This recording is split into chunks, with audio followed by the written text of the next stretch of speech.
3 മാസം മുൻപ് ഉദ്യോഗസ്ഥരുടെ ഓൺലൈൻ മീറ്റിംഗിൽ ഇക്കാര്യങ്ങൾ പറഞ്ഞിട്ടുണ്ട് എന്ന് പഞ്ചായത്ത് സെക്രട്ടറി അന്ന് പഞ്ചായത്ത് സെക്രട്ടറി പങ്കെടുത്തിരുന്നു. അപ്പോൾ ആ യോഗത്തിലാണ് ഇതുമായി ബന്ധപ്പെട്ട് ഇവരോട് അഭിപ്രായം തേടുകയും വിവരം അറിയിക്കുകയും ചെയ്യുന്നത്. അന്ന് പരാതി ലഭിച്ചിട്ടുണ്ടോ എന്നാണ് വ്യവസായ വകുപ്പ് ചോദിച്ചിരുന്നതായി ഇപ്പോൾ വെളിപ്പെടുത്തൽ വരുന്നത്. അതായത് നാട്ടുകാരുടെ പരാതി ഏതെങ്കിലും തരത്തിൽ പരാതിയോ ആശങ്കയോ ഉണ്ടോ എന്ന് ആ യോഗത്തിൽ തന്നെ ചോദിച്ചിരുന്നു എന്ന് പറയുന്നു. പക്ഷേ ഇപ്പോൾ രാഷ്ട്രീയ മുതലെടുപ്പിനായി പഞ്ചായത്ത് പോലും അറിയാതെയാണ് അവിടെ ബ്രൂവറി തുടങ്ങാൻ പോകുന്നത് എന്നുള്ള വ്യാഖ്യാനങ്ങളാണ് വരുന്നത് അല്ലേ? ഇപ്പോൾ എന്തായാലും CPIM അംഗങ്ങൾ ഇന്ന് എന്താണ് പറഞ്ഞതെന്ന് കേൾക്കാം.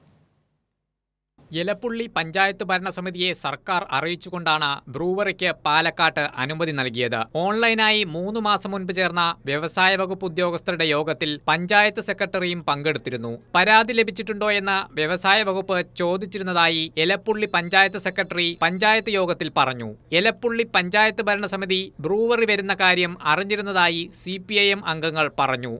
അത് വെറുതെ പറയാണ്, അത് ശുദ്ധമായിട്ടുള്ളൊരു നുണയാണ്. കാരണം കൃത്യമായി സെക്രട്ടറി പങ്കെടുക്കുന്ന ഏത് യോഗമാണെങ്കിലും പ്രസിഡന്റിനോട് ഷെയർ ചെയ്യാറുണ്ട്. ഇപ്പോൾ ഈ ബ്രൂവറി വരുന്നതുമായി ബന്ധപ്പെട്ട് 6 മാസം മുൻപ് സെക്രട്ടറിക്ക് ഒരു ഓൺലൈൻ യോഗം ഉണ്ടായിരുന്നു. ആ ഓൺലൈൻ യോഗം അറ്റൻഡ് ചെയ്ത കാര്യവും പ്രസിഡന്റ് അറിയും, 100% അറിയും. അതുപോലെ തന്നെ ഈ ബ്രൂവറി വരുന്നതുമായി ബന്ധപ്പെട്ട് അവർക്ക് സ്ഥലം കൊടുത്തിട്ടുള്ളത് ഈ പ്രസിഡന്റിനോടൊപ്പം നിൽക്കുന്ന ഒരു വാർഡ് മെമ്പർ തന്നെയാണ് ഇടനിലക്കാരനായിട്ട് ഏക്കർ കണക്ക് സ്ഥലം അവർക്ക് കൈമാറിയിട്ടുള്ളത്. ആ കാര്യവും പ്രസിഡന്റിന് അറിയും. പ്രസിഡന്റ് ഇപ്പോൾ കൃത്യമായിട്ടുള്ള രാഷ്ട്രീയമാണ് അവർ കാണിക്കുന്നത്. ഔദ്യോഗിക വിവരങ്ങൾ സെക്രട്ടറിമാർ ഭരണസമിതിയെ അറിയിക്കേണ്ടതില്ലെന്നാണ് പഞ്ചായത്ത് പ്രസിഡന്റ് മറുപടി നൽകിയത്. കോൺഗ്രസ് നേതാവാണ് കമ്പനിക്ക് ഭൂമി ഏറ്റെടുത്ത് നൽകിയതെന്നും എന്നാൽ ആ മെമ്പർ യോഗത്തിൽ നിന്നും വിട്ടുനിൽക്കുന്നു എന്നും CPM അംഗങ്ങൾ ചൂണ്ടിക്കാട്ടി. കൈരളി ന്യൂസ്, പാലക്കാട്.